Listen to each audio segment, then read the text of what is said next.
సాహితీ yoga 30 days weight loss online class లో join అవ్వండి. మీ అధిక బరువు తగ్గించుకోండి.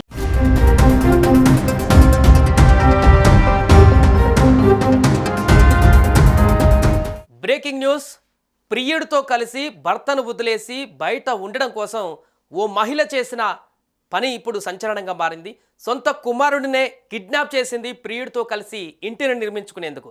అంతేకాదు ఓ చోట దాసేసి మరి ఇంటికి ఫోన్ చేసి 25 లక్షలు డిమాండ్ చేసింది. అయితే ఈ డబ్బులతో ప్రియుడితో కలిసి ఆమె ఓ ఇల్లు కూడా నిర్మించుకోవాలనుకోగా చివరి నిమిషంలో ఈ విషయం వెలుగులోకి వచ్చింది. పెళ్లిళ్ళు అయ్యాక కూడా ఇతరులపై ప్రేమ ఆకర్షణ పెంచుకుంటూ తమ జీవితాలను నాశనం చేసుకుంటున్నారు. కట్టుకున్న భర్త, కన్నవాళ్ళు, పుట్టిన వాళ్ళను సైతం కాటికి పంపుతూ అడ్డు తొలగించుకుంటున్నారు. రీసెంట్గా ఇలాంటి ఘటనలు చాలా వెలుగులోకి వస్తున్నాయి. అలాంటి పనికే సిద్ధమైంది తాజాగా మరొక మహిళ. ముఖ్యంగా తన ప్రియుడితో కలిసి ఓ ఇల్లు కట్టుకునేందుకు కన్న బిడ్డనే కిడ్నాప్ చేసింది. ఆపై ఓ చోట దాచి మరి గొంతు మార్చి ఇంటికి ఫోన్ చేసి 25 లక్షలు ఇవ్వకపోతే మీ బిడ్డను చంపేస్తామంటూ బెదిరించింది. కానీ చివరి నిమిషంలో పోలీసులకు చిక్కి ఇప్పుడు ఊచలు లెక్క పెడుతోంది.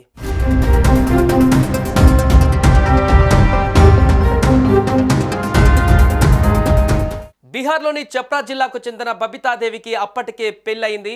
భర్తతో పాటు 2 పిల్లలు కూడా ఉన్నారు.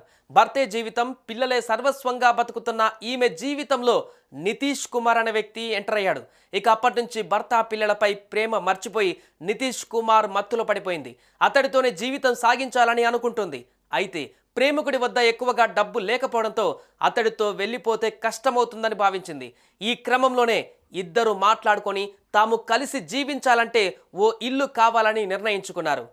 ఎలాగైనా సరే తాము ఓ ఇంటిని నిర్మించుకోవాలని బబితాదేవి, నితీష్ కుమార్లు ప్లాన్ చేసుకున్నారు. అయితే అందుకు తమ వద్ద అంత పెద్ద మొత్తంలో డబ్బు లేకపోవడంతో డబ్బుల కోసం ఆలోచనలు చేశారు. ఈ క్రమంలోనే బబితకు తన భర్త ఉన్న డబ్బులు గుర్తుకు వచ్చాయి. అయితే దొంగతనం చేస్తే తాను దొరికిపోతానని భావించి తన కుమారుడిని కిడ్నాప్ చేస్తే భర్త ఖచ్చితంగా డబ్బులు ఇస్తాడని భావించింది. ఇదే విషయాన్ని ప్రియుడికి చెప్పగా అతడు కూడా ఓకే చెప్పాడు.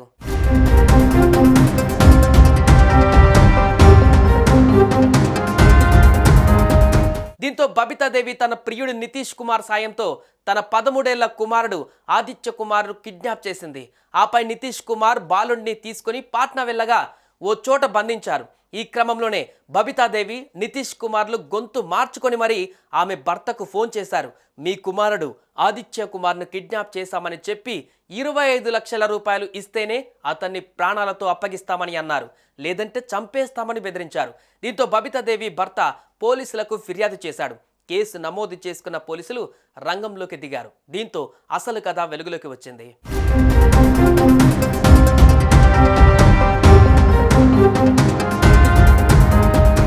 సుమన్ టీవీలో మీ పర్సనల్ అండ్ బిజినెస్ ప్రమోషన్స్ కోసం కింది నెంబర్కి కాంటాక్ట్ చేయండి.